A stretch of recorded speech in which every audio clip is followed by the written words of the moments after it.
Hello students, today we are studying a very important topic, electromagnetic induction. And in this topic we are studying different subtopics like magnetic flux, Faraday's experiments, Faraday's law of EMI, Planck's law and its energy conservation, expression for induced EMF which is based on both laws of Faraday's, and how we produce induced EMF. Different ways are there like changing magnetic field, area of the coil after changing it, relative orientation of the coil with the magnetic field, eddy current, self-induction and self-inductance, mutual induction and mutual inductance, and some additional information you will also get along with it. Now first we understand magnetic flux. It is just like electric flux. We have studied in electric flux that when electric lines of forces passes through a particular area which is closed, so number of lines which are passing through the particular area is known as what? Electric flux. In the same way we have magnetic flux, that is magnetic flux through any surface is a number of magnetic lines of forces passing normally through that surface. It can be also defined as a product of area of the surface and a component of magnetic field normal to the surface. Clear? It is just like electric field we have done that E dot ds. Similarly here it will be B dot ds, where B is magnetic flux density and ds is the small elemental area. Like we have shown one surface S, and we have assumed a small element of it is ds, and its unit vector area is eta. Magnetic field is making an angle theta with it, so magnetic field along with eta is B cos theta. So what we say that small amount of magnetic flux associated with this small elemental area will be d phi is equal to B dot ds, or we can write a dot product between B and eta, which is unit vector area. So direction of ds is along with the normal to the surface, and eta is unit normal vector. If we remove dot product, we get on the right hand side as B dot BDS cos theta, or we can finally write, if we integrate on both sides, phi is equal to B dot A. Clear? Or we can use that unit normal vector along with A, then vector sign will be removed from A now. Or we can write simply phi is equal to B dot A cos theta. The positive flux means when theta is in between 0 to 90 and 270 to 360, and zero flux is there when the angle is 90 and is 270, because at cos 90 is also 0, cos 270 is also 0. Negative flux is there when the angle is greater than 90 but less than 270. Flux is maximum when theta is equal to 0 degree, because cos 0 is 1. So phi is equal to B into A will be there in that situation. Now again we are returning back that phi is equal to B dot A cos theta.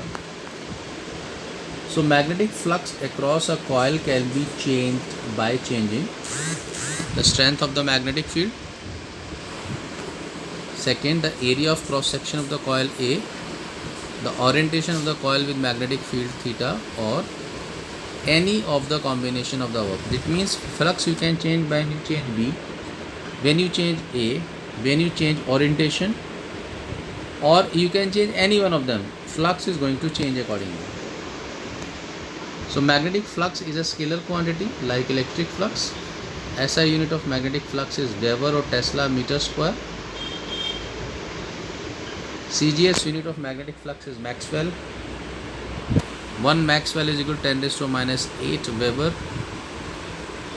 And magnetic flux associated normally per unit area is called magnetic flux density or strength of magnetic field or magnetic induction B.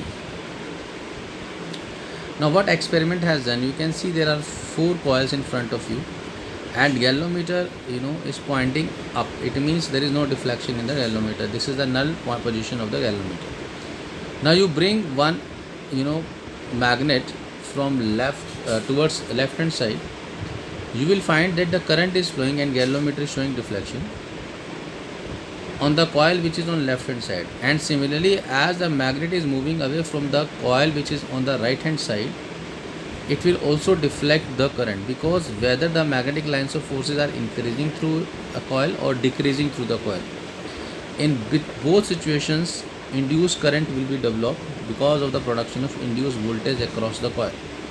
This is a basic thing explained by Faraday's. On the similar side, you can see that we have now taken the south pole of the magnet towards the left hand side coil, and north pole is moving away from the figure which is on the right hand side. Again deflection is there because magnetic lines of forces again changing. Whether magnetic lines of forces are decreasing or increasing, in both situations flux is going to change, and this will result the flow of induced current. You can see now there is one coil and one magnet. Magnet is coming towards the coil. You will find that galvanometer will show the deflection. This effect you can see again. Earlier that magnet was away from the coil, there was no deflection in the galvanometer, but when it comes you can see the galvanometer is showing deflection, and when this magnet will stop, galvanometer will again show no deflection. It means it is the time changing event. It means it is a rate of change of magnetic flux. Actually, current depends upon rate of change of magnetic flux. So magnetic flux linked with the coil changes relative to the position of the coil and the magnet due to the magnetic lines of forces cutting at different angles at the same cross section area of the coil.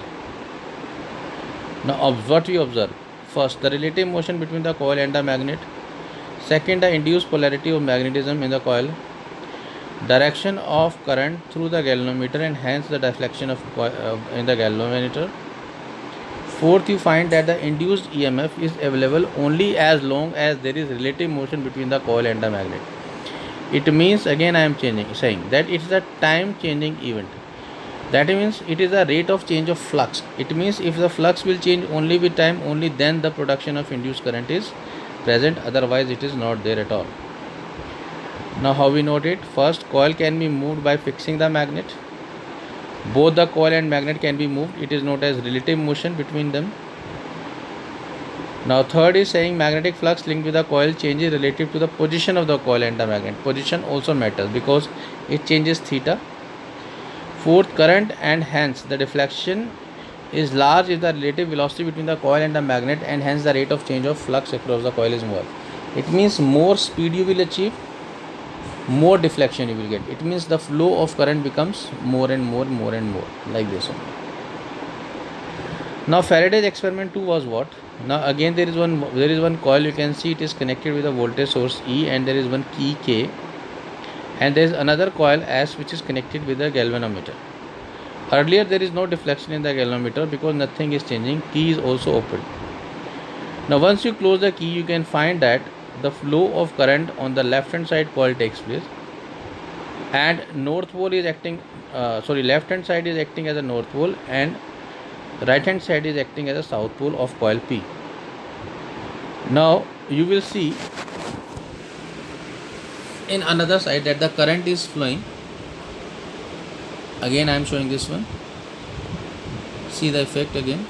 It means in both situations current was flowing, because when the current in the coil on the left hand side changes, it produces magnetic field inside it.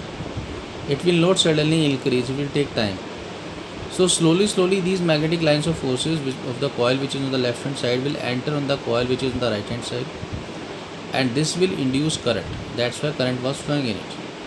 In the next figure you can see again, as the current is flowing, galvanometer will show the deflection, but it is a momentary deflection, because for that the change should be there in flux. If current remains steady, it means di by dt becomes 0, because time, it is not changing with respect to time. It means increment or decrement should be there, only then induced EMF or current will be produced. When the primary coil circuit is closed, when current grows from 0 to maximum value, during this period changing current induces changing magnetic flux across the primary coil. This changing magnetic flux is linked across the secondary coil and induced EMF in the secondary coil. Induced EMF E, current, and hence deflection in galvanometer lasts only as long as the current in the primary coil and hence the magnetic flux in the secondary coil change. This I was telling to you. So that means the induced current will flow only when there is a change in the current with time. When it achieve to the maximum value, no induced current will flow in the coil which is on the right hand side. Now another point, when the primary circuit is open, current decreases from maximum value to 0. During this period, changing current induces changing magnetic flux across the primary coil. This changing magnetic flux is linked across the secondary coil and induces current, that is EMF, in the secondary coil, because induced current and induced EMF, they are relative to each other. They are depending upon each other. Only when induced EMF will be there, induced current will flow. So either the current is increasing or decreasing. Magnetic flux is going to either increase or decrease. Only then there is a production of induced current. Clear? Now what will happen when the current is increasing? Suppose galvanometer is showing deflection towards left hand side. On decrement it will show deflection towards opposite side. Faraday's law of electromagnetic induction. First law says what?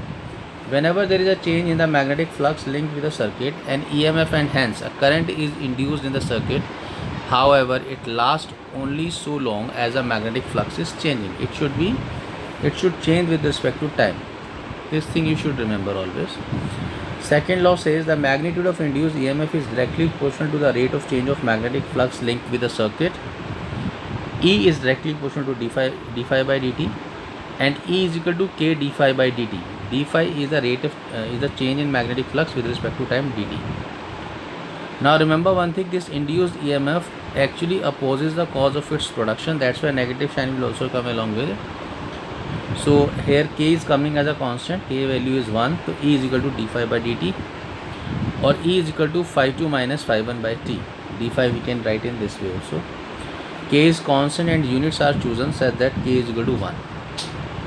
Now what Lenz's law says, the direction of the induced EMF or induced current is such that it opposes a change that is producing it. This I was telling to you, that whenever there is a production of induced EMF or induced current takes place, it always opposes the cause of its production.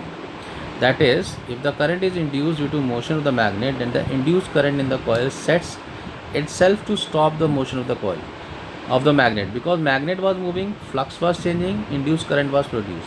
Now induced current has to oppose the cause of its production. So how it will oppose it?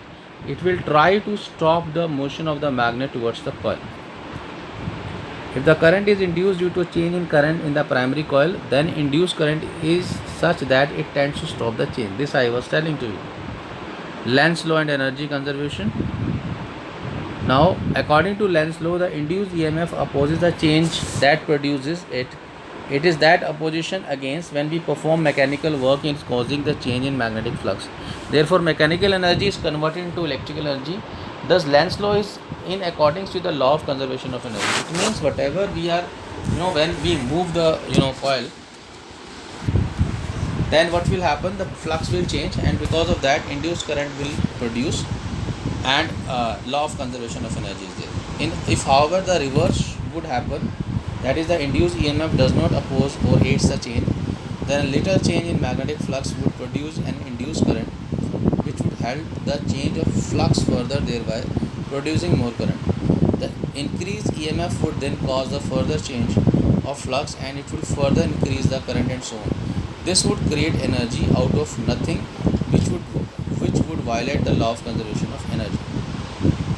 Clear? Now this is the first part of EMI, and the next part will do the different topics. Thank you, students.